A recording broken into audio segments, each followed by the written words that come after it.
Hello everyone, আজকে আমি তোমাদের সাথে গরম গরম মটন কষার রেসিপি নিয়ে চলে এসেছি। তাহলে চলো আজকের ভিডিও শুরু করা যাক। দেখো, এখানে আমি প্রথমেই মটনটাকে দই দিয়ে ভালো করে ম্যারিনেট করে নেব। এখন আমি মটনটাকে ভালো করে ম্যারিনেট করে নিচ্ছি। ম্যারিনেট করা হয়ে গেলে কিন্তু মটনটাকে অন্তত আধা ঘন্টা রেস্টে রাখতে হবে।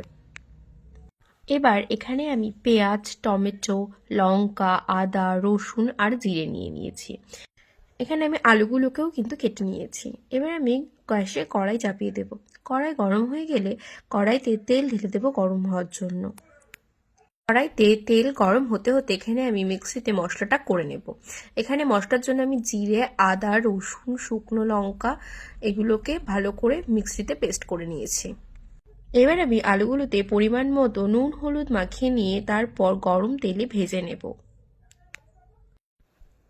আলুগুলোকে লাল লাল করে ভেজে নিতে হবে।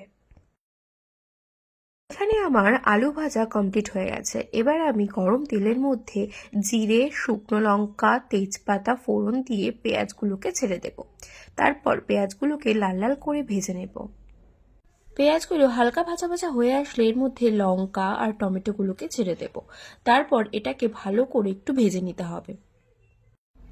এবার আগে থেকে পেস্ট করে রাখা মশলাটা কড়াইয়ের মধ্যে দিয়ে দিতে হবে। তারপর পরিমাণ মতো নুন, হলুদ, কাশ্মীরি লঙ্কার গুঁড়ো এগুলোকে দিয়ে ভালো করে মশলাটাকে কিন্তু কষাতে হবে হাতে সময় নিয়ে।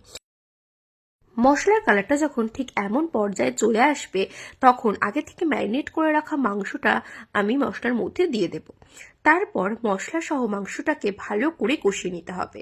এমনিতেই খাসির মাংস কষাতে অনেকটাই টাইম লাগে, তোমরা সবাই জানো। তো ভালো করে মশলাটাকে এখানে কষিয়ে নেব। এদিকে মাংসটা কষাতে কষাতে আমি আর একদিকে গরম জলটাও বসিয়ে দিয়েছি মাংসটা দেওয়ার জন্য। তারপর মাংসটা ভালো করে কষা কষা হয়ে আসলে গরম জলটা আমি মাংসের মধ্যে দিয়ে দেব। এবার ঝোলটা ভালো করে একটু ফুটে আসলে তারপর আগে থেকে ভেজে রাখা আলুগুলো এর মধ্যে দিয়ে দিতে হবে। তারপর মাংসটাকে কিন্তু ভালো করে ফুটতে দিতে হবে। তারপর ভালো করে ফুটে আসলেই মাংসটাকে নামিয়ে নিতে হবে। ব্যাস, তাহলেই তৈরি গরম গরম মটন কষা। তোমাদের কাছে যদি ভিডিওটা ভালো লেগে থাকে তাহলে অবশ্যই আমাকে কমেন্ট সেকশনে জানিও কেমন হয়েছে। আর হ্যাঁ, তোমরা যারা আমার চ্যানেল নতুন তারা প্লিজ আমাকে একটু ফলো করে দিও, যারা ইউটিউব থেকে দেখছো তারা সাবস্ক্রাইব করে দিও।